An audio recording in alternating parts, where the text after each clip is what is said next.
de la publication par l'Inspection générale des finances des conclusions de quelques missions phares menées il y a 3 mois. Nous voudrons d'emblée préciser à l'opinion que l'Inspection générale des finances a décidé de changer ses méthodes de travail. Parce que depuis toujours, notre service a toujours fait un travail important, mais faute d'avoir rendu public les conclusions des dégâts constatés dans les finances publiques, les différentes personnes impliquées dans le détournement, la fraude, ont continué à perpétuer leurs actes et à ce jour, les degrés de dégâts dans les finances publiques semblent être extrêmement élevés. Voilà pourquoi la nouvelle direction de l'Inspection générale des finances avait opté, depuis son arrivée à la tête de l'Inspection générale des finances, la stratégie de communiquer les grandes conclusions, les grandes missions qui intéressent les Congolaises et Congolais. Parce que notre peuple doit savoir comment les différents acteurs qui sont à la tête des grandes structures de gestion ont géré les fonds publics, qui en réalité sont des fonds de tout le monde. Aujourd'hui, nous allons vous livrer des conclusions de 5 missions, 5 grandes missions que l'Inspection générale des finances vient de boucler. Il s'agit de la mission de contrôle des parcs agricoles de Bukangalonzo, la mission de gestion des fonds provenant de l'IDF appelé communément GOPAS, la mission de contrôle de la gratuité de l'enseignement, la mission de contrôle d'un opérateur de téléphonie soupçonné de fraude par la justice congolaise et la mission de gestion de la province de l'Équateur.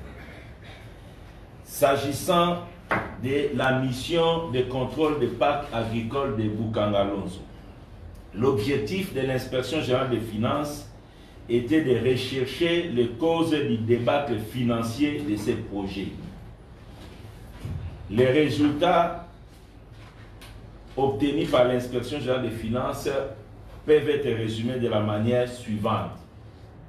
Montant décaissé par les trésors publics, 285 millions de dollars.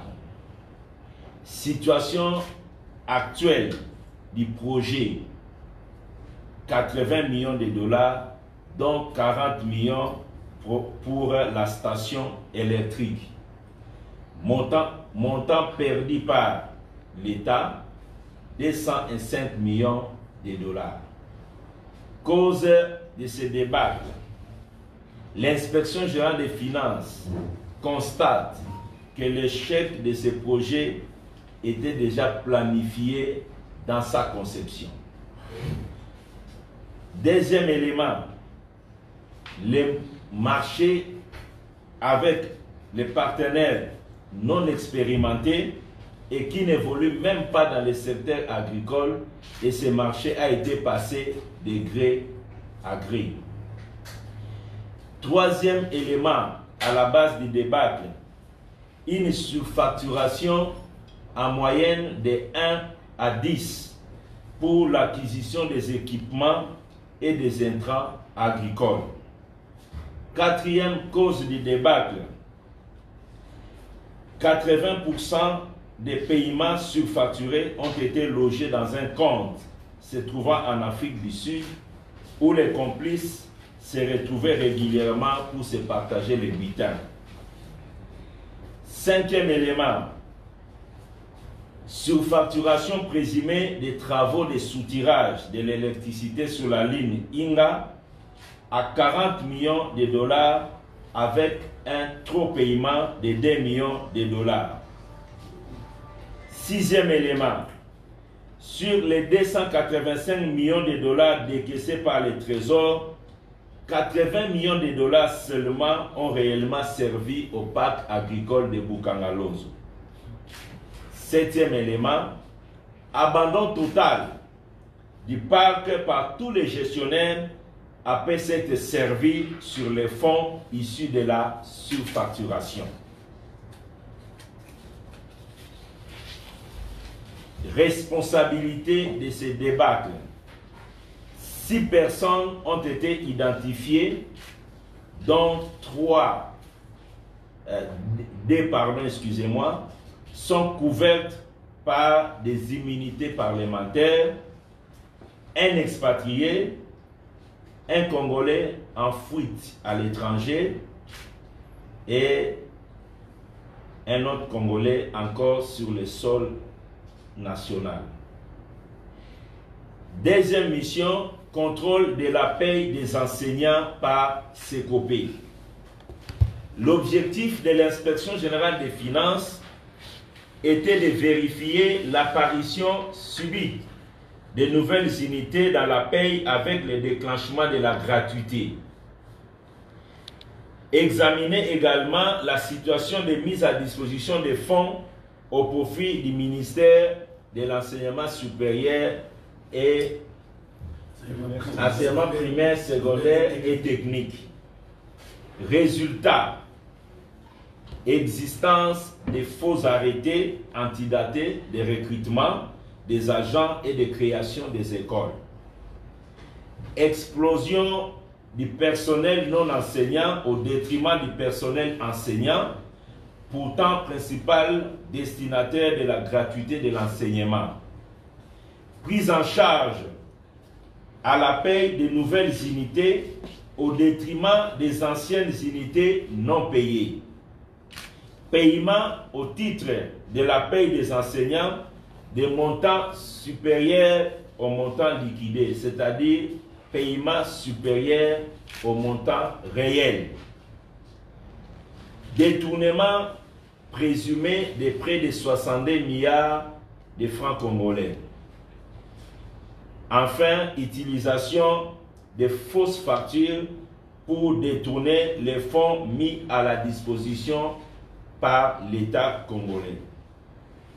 Responsabilité, 5 hauts responsables du ministère de l'enseignement primaire, secondaire et technique et quelques agents de la direction de la paie et de la direction du trésor et de l'ordonnancement du ministère des Finances.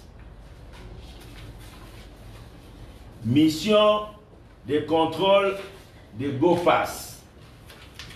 L'objectif de l'inspection générale des finances était de s'assurer de l'enregistrement de l'exhaustivité des recettes collectées et de vérifier les affectations conformes à l'objectif de GOPAS.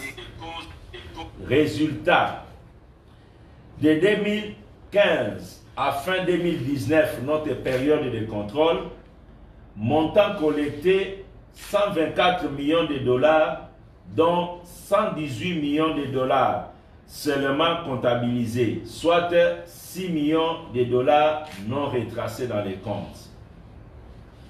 90% des recettes affectées aux infrastructures aéroportuaires et 10% de ces recettes ont été affectées à des dépenses non concernées. Détournement présumé de 2 millions de dollars par des paiements des intérêts à un opérateur économique non justifié. L'affectation des ressources de GOPAS à des aéroports non rentables. Sur 87 millions de dollars de marchés passés sur les recettes GOPAS, 43 millions de dollars sont destinés à l'aéroport de Kalemi, 20 millions de dollars à l'aéroport de Kinshasa, 8 millions de dollars pour l'aéroport de Bamboka à Kisangani, 3 millions de dollars pour l'aéroport de Kindu, 2 millions de dollars pour l'aéroport de Goma et 1 million de dollars pour l'aéroport de la Louano à Lubumbashi. Responsabilité, une personne identifiée. Mission sur la dénonciation des fraudes fiscales commises par un opérateur de téléphonie. L'objectif de l'inspection générale des finances dans cette mission était d'éclairer la justice sur la responsabilité des agents de l'administration dans la couverture des fraudes commises par un opérateur de téléphonie cellulaire. Résultat, existence d'un redressement au profit de l'État d'un montant élevé, mais qui par la suite, sans raison valable, a été revu à la baisse, faisant perdre à l'État congolais près de 20 millions de dollars. Absence de sanctions à l'endroit des vérificateurs n'ayant pas conclu des missions importantes leur confiées auprès des opérateurs de téléphonie cellulaire. Les manques à gagner, pas estimés, certifiés par l'inspection générale des finances, se chiffrent à 20 millions de dollars dans ces dossiers. Responsabilité, 8 fonctionnaires de l'État ont été identifiés. Enfin, mission de contrôle de gestion de la province de l'Équateur. L'objectif de l'inspection générale des finances était de s'assurer de la comptabilisation des mises à disposition des fonds effectués par le gouvernement central au profit de la province de l'Équateur et vérifier la gestion du patrimoine de la province.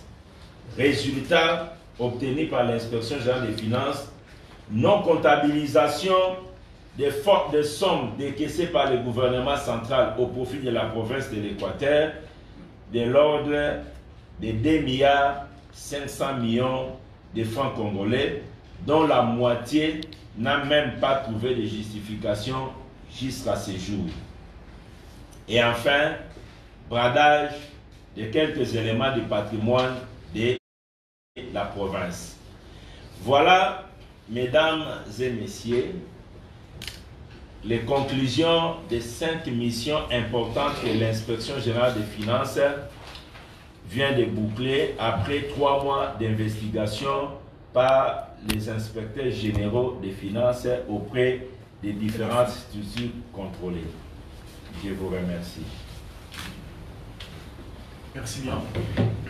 Après cette présentation, nous allons permettre aux amis de la presse de poser quelques questions, même les questions qui défrayent l'actualité.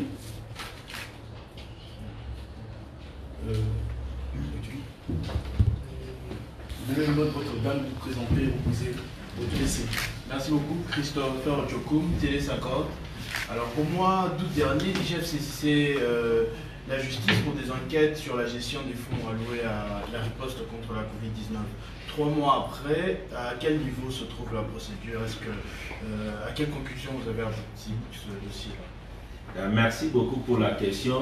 Nous voudrions encore informer que l'inspection générale des finances avait bouclé cette mission en établissant des faits graves de mégestion et que ce dossier a été transféré au niveau de la justice congolaise. Comme vous le savez, la justice a ses procédures, donc nous n'avons plus rien à redire sur ce dossier, mais nous croyons comprendre, selon les informations à notre disposition, que la justice a saisi le Parlement pour demander l'autorisation des poursuites. Et c'est ici l'occasion pour nous de joindre notre voix à celle de la justice congolaise par les plus hautes autorités judiciaires de notre pays qui estiment que les immunités parlementaires constituent un frein à l'administration d'une bonne justice. Nous constatons de plus en plus dans nos missions de contrôle que les prédateurs, les fossoyeurs de nos finances publiques, lorsqu'ils ont accompli leur forfait, ils finissent avec les fonds ainsi détournés, s'acheter les voix des Congolaises et des Congolais et pour se retrouver au Parlement et ainsi se mettre à l'abri des poursuites. Mais nous pensons que les dossiers seront ouverts, tôt ou tard ces immunités finiront par tomber et ces personnes vont répondre devant la justice.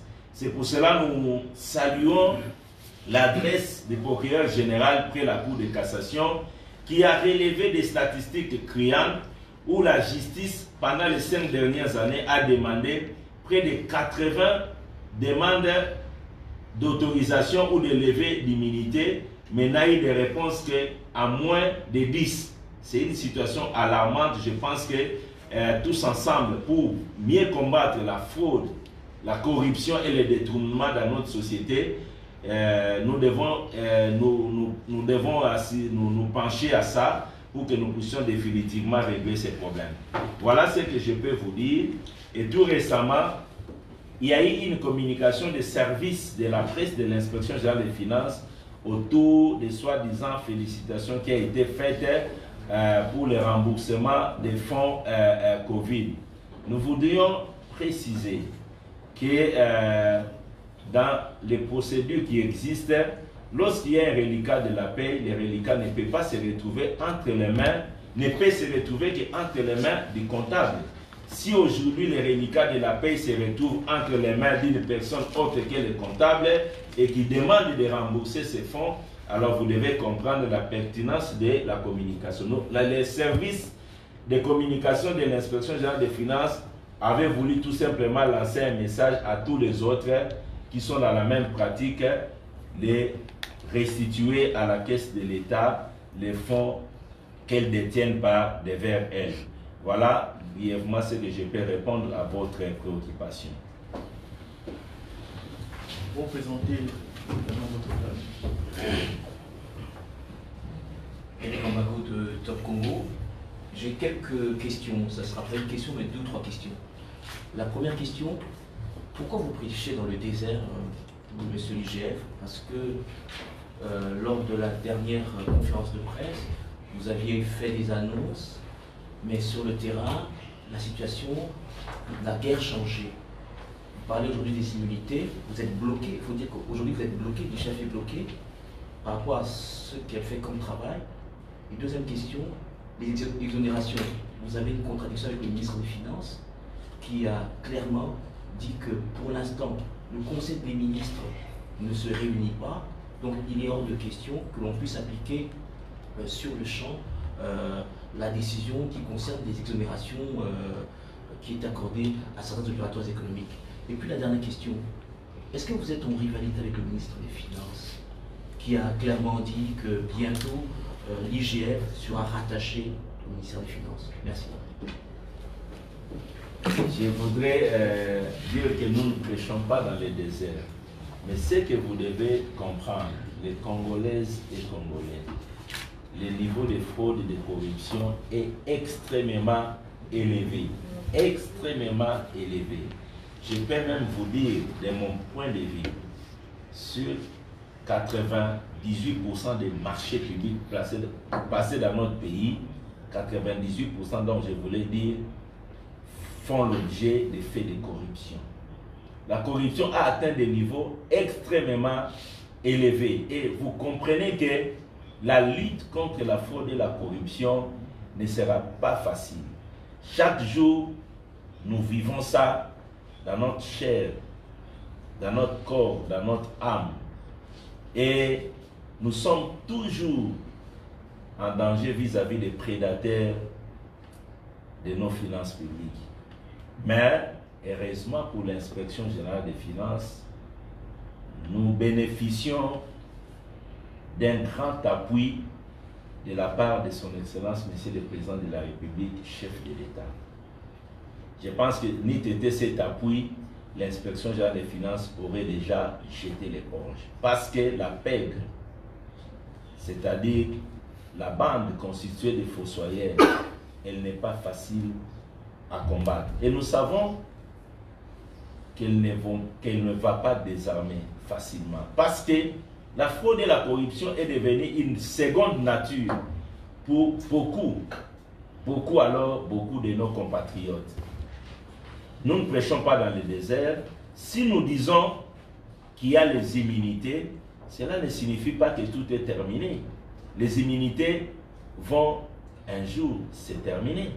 La justice fait son travail. La justice ouvre les dossiers. Et nous continuons à vous dire, c'est pour cela que je vous dis toujours la réprobation sociale. C'est pour cela qu'on vous informe. Quand vous allez voir ces gens, quand vous allez les voir, que vous sachiez que ce sont eux les responsables de la situation malheureuse que toute la population est en train de vivre aujourd'hui. C'est déjà une sanction, mais la justice ne baisse pas les bras.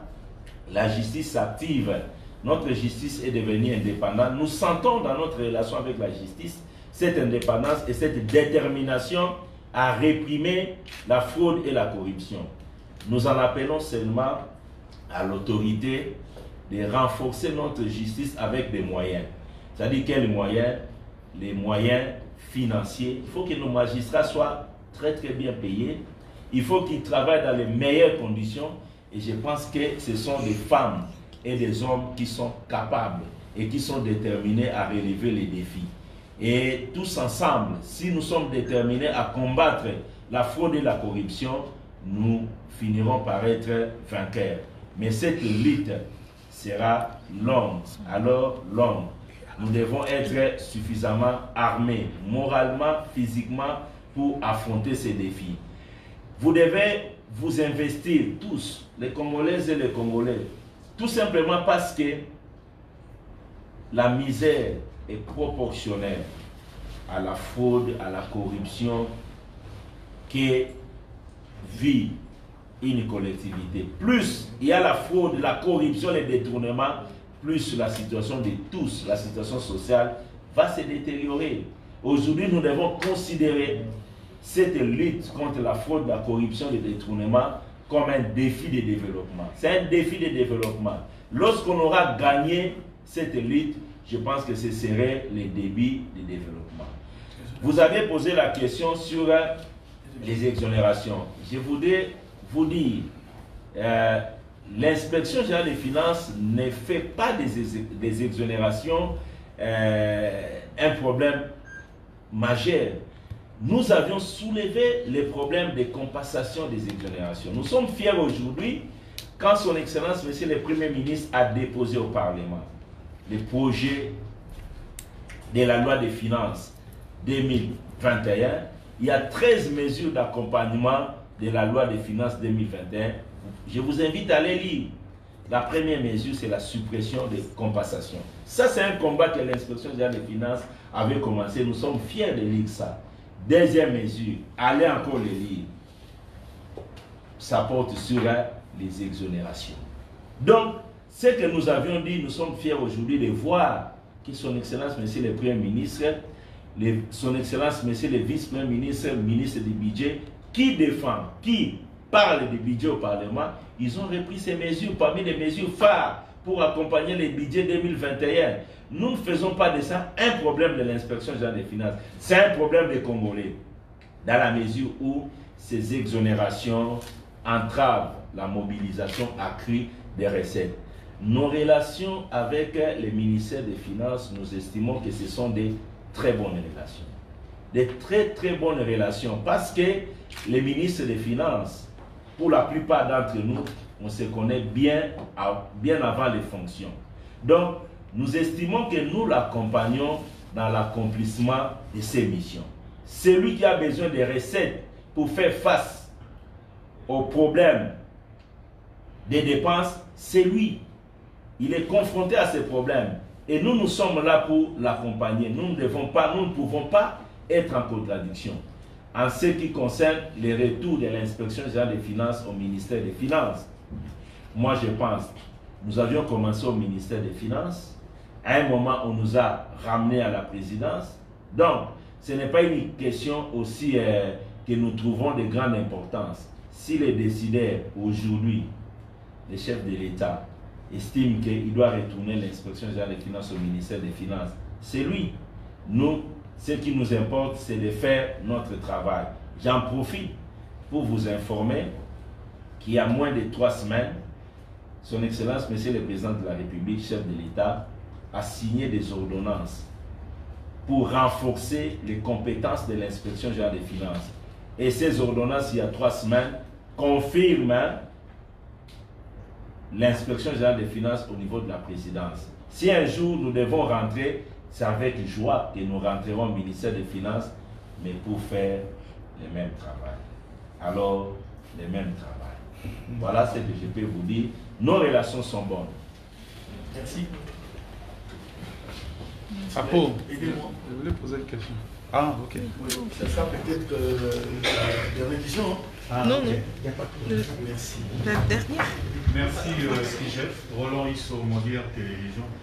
Babino Tuna Nadunga. Masekope, arrêté à l'Okuta, antidateur. Et Belé, écoute ici, Matisse même, il y a paiement, il y a banane. Et autant dit, haut fonctionnaire. Tant autant haut fonctionnaire.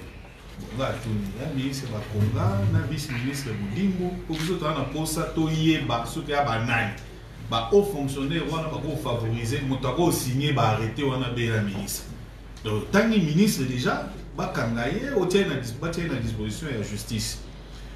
Likamwami Balé Ali, et loko esaka biso penda pasi makasi pe to sepelaka o eningisaki mokili na point de presse à liboso tango to bandaka makambo ya contrôle ya compte général ya l'état na banque centrale tozwa pe suite na yango te siko tongi toyeba suite na yango eza nini likambo wana po tomonaki mwa babibundeli ekomaki Kotoyo, gouverneur, va protéger na batobo. Les likamwango eza nini sikoyo na compte général de l'État na kati ya banque centrale. Ya bon.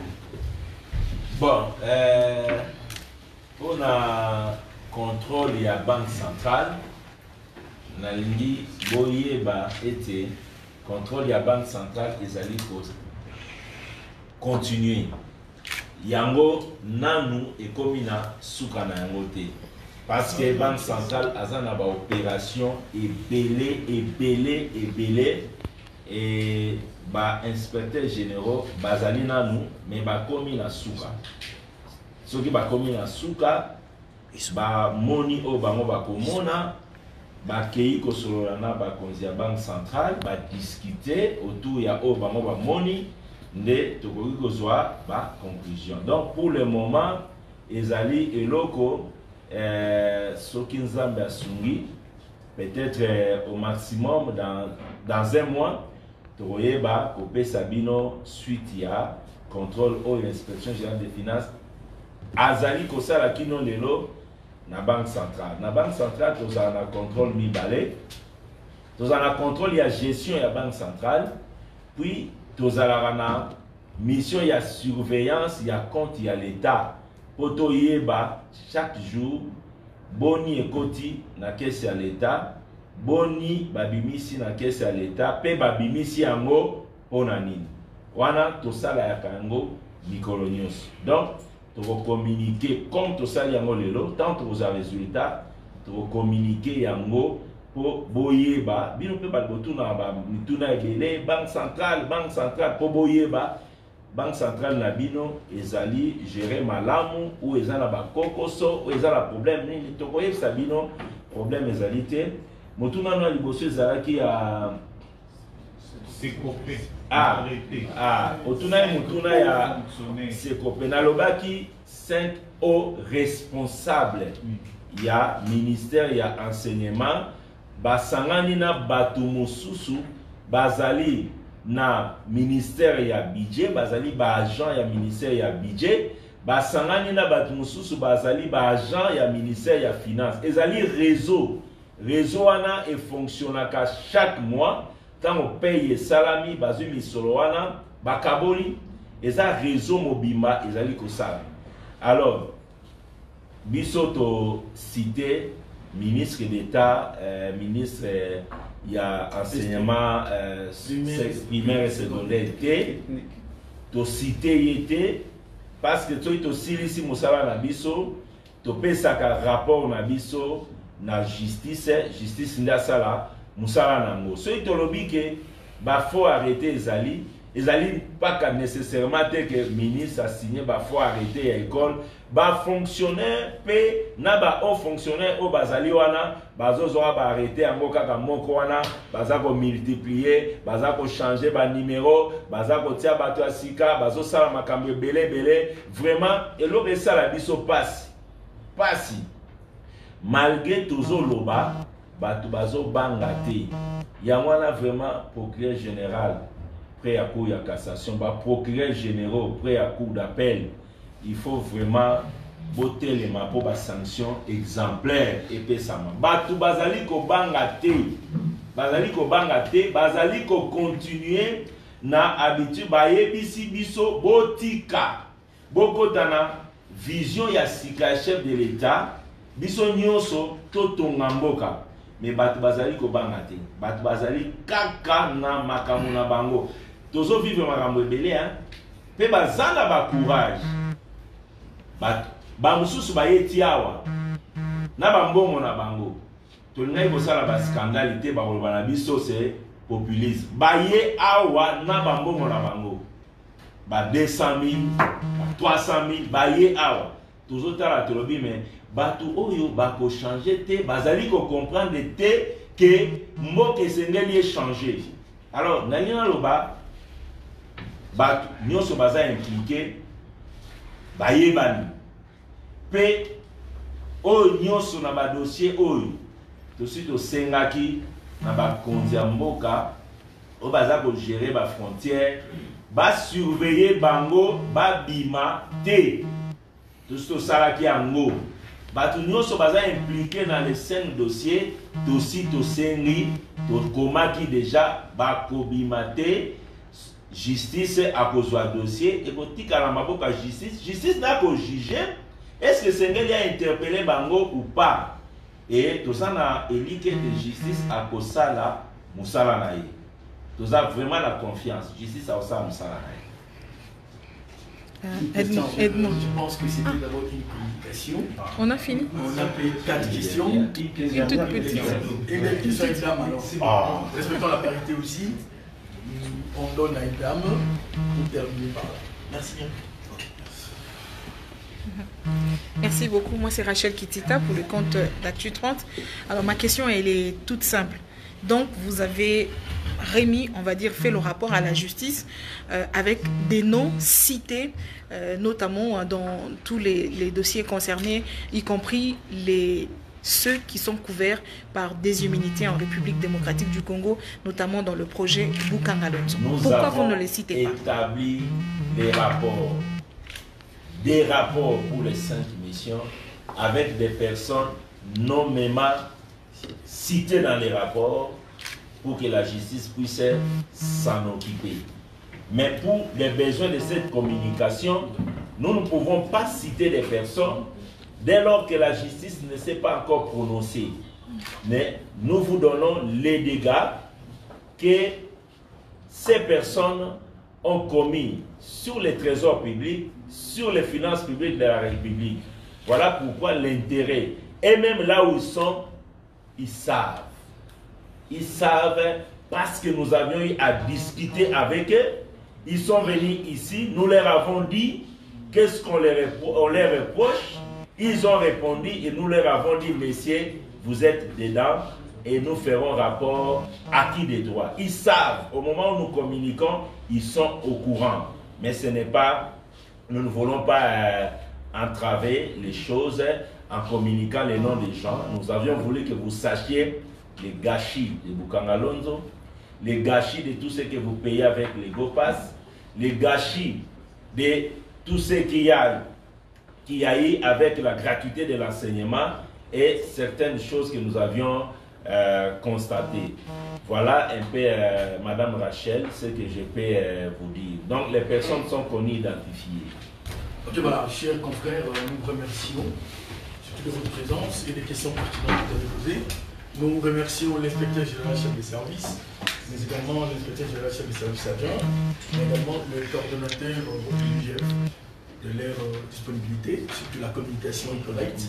Nous pensons que c'est ici prend fin cette conférence de presse. Nous remercions. Merci.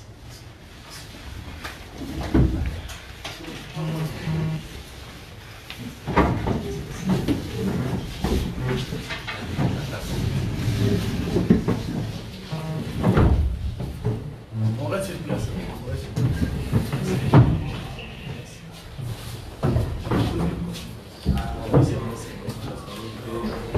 Où est le document? Document? Vraiment très long.